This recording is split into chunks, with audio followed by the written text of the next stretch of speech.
वडगावच्या लोकप्रिय नेत्या माननीय नगराध्यक्ष माननीय सौ विद्या गुलाबराव पोतदार साहेब यांच्या वाढदिवसानिमित्त बंडखोर मीडिया ग्रुप आयोजित कोण होणार महाराष्ट्राचा महावक्ता या राज्यस्तरीय ऑनलाईन वक्तृत्व स्पर्धेमध्ये मी बेटी बचाओ बेटी पढाओ या सदर विषयावर बोलण्यास उभी आहे। मी ईश्वरी संतोष साळुंखे कन्या विद्या मंदिर तारदा या शाळेची इयत्ता 4ची विद्यार्थिनी आहे। नमस्कार, मी बोलते पण कोण? अहो, मी आहे कोणाची तरी मुलगी, कोणाची तरी ताई, कोणाची तरी मावशी, कोणाची तरी पत्नी, आई। ही सगळी नाती केव्हा सांगेन तुम्ही माझा जन्म होऊ देल तेव्हा, कारण मी आहे आईच्या उदरातील एक बालक, स्त्रीलिंगी बालक। आणि आज मी तुम्हाला सांगणार आहे माझ्या जन्माची करुण कहाणी। समाजात वारंवार घडत असलेलं एक कटू सत्य। विज्ञानाची प्रगती होत गेली तसतसं मानवी जीवन अधिकाधिक सुख सोयी निसुलभ होत गेले। त्यातीलच एक भाग निसर्ग नियमाला आव्हान देत नवनवीन उपचार साधनं निघाली। गर्भातील बाळाची स्थिती गर्भलिंग परीक्षण सोनोग्राफीच्या माध्यमातून समजू लागलं। विज्ञानाचं हे वरदान मानवी मनाच्या जीवनाच्या समाधानासाठी एक चांगली उत्क्रांती होती, पण या माणसानं वरदानाचे रूपांतर शापात केलं आणि माझ्यासारखे लाखो त्रिज्योत तुमच्यामध्ये दाखल होण्याआधीच गर्भातच मारले जात आहेत। पण का? मी मुलगी आहे म्हणून? हो, तुम्हाला हवा मुलगा वंशाचा दिवा, आणि वंशाचा दिवा तेवत राहण्यासाठी वातीची भूमिका निभावते ती स्त्री। जर स्त्रीच नसेल तर तुमचा वंशाचा दिवा काय कामाचा?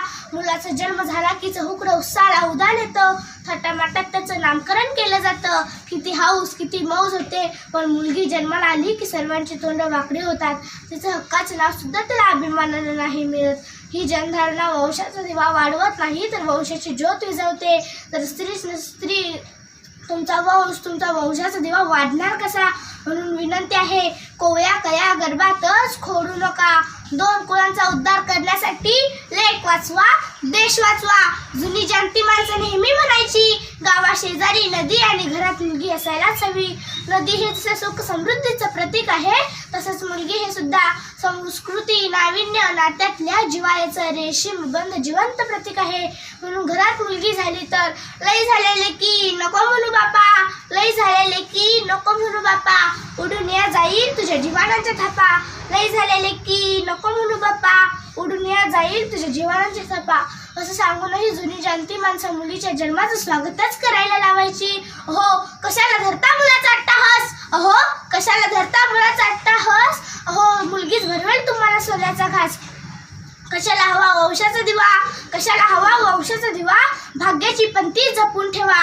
एकव्या वंशाचा दिवा समजलेला मुलगा आई वडिलांची विचारपूसही करत नाही, पण बहीण भावंडात दुय्यम वाढलेली मुलगी तुमची विचारपूस करते, तुमची सेवा करते, तुमच्या जवळ राहते, प्रसंगी धावून येते। अनेक आई वडील अजूनही आपल्या न जन्माला आलेल्या मुलगीचा गर्भातच ठार करतायत। एक माताच आपल्या स्त्री अर्भकाचा जीवावर उडते, म्हणजे एक स्त्रीचा गळा घोटण्याचे पाप करते, म्हणजे रक्ताच्या नात्याला विसरते, तर कधी कचऱ्याच्या कुंडीत टाकते, तर कधी त्या नाल्यात फेकून देते। काहीच कसं वाटत नाही हो त्या आईला, आपण काय करतोय हे भानही राहत नाही त्या अघोरी मातेला। एक स्त्रीच आपल्या मुलीची हत्या करते, हे कुठेतरी थांबायलाच हवं। मुलींना या जगात आणायलाच हवं, त्यांनाही जगण्याचा अधिकार द्यायलाच हवा, कारण स्त्री राहील तरच हे जग राहील। माणूस नाती स्वाभिमान जिवंत राहील, नाहीतर हे सगळंच एक दिवस संपून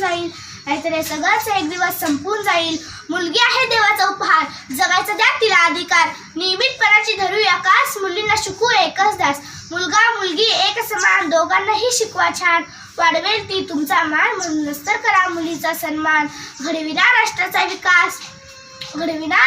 विकास, मुलींच्या शिक्षणाचा हवा ध्यास।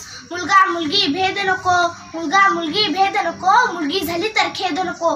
मुलापेक्षा मुलगी बरी, उजेड देई दोन्ही घरी। आता होऊया दक्ष, मुलींचे शिक्षण हेच लक्ष। मुलगी नाही कोणतीही आपत्ती, ती तर आहे देशाची संपत्ती। आता मनाशी ठरवा पक्क, शिक्षण हा मुलींचाही हक्क। चला करूया एकच ध्यास, स्त्री भ्रूण हत्या मिटू हमखास। मुलींचे शिक्षण म्हणजेच प्रगतीचे लक्षण। धन्यवाद।